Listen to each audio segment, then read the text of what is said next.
Hi, my name is Aimee. I love to scrapbook, I love to write, and this is my story.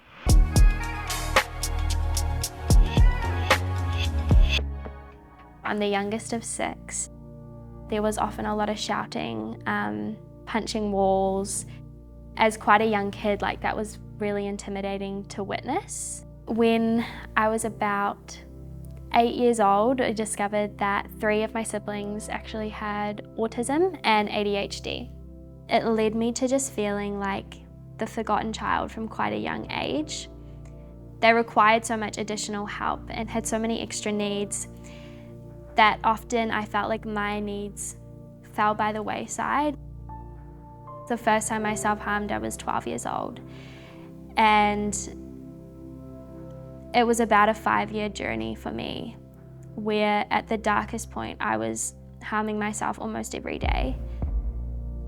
I knew God saw everything. I just thought that He must hate me so much.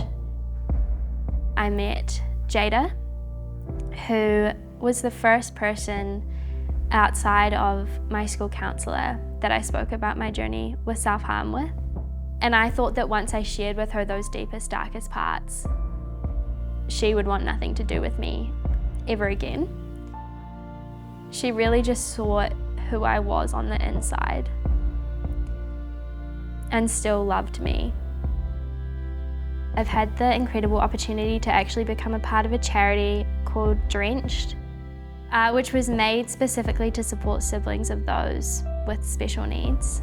I can't even explain what a blessing this has been. My whole life feeling like I was so alone and no one was going through what I was going through, to then actually being able to be a part of this organisation where we're actively helping people with stories just like mine.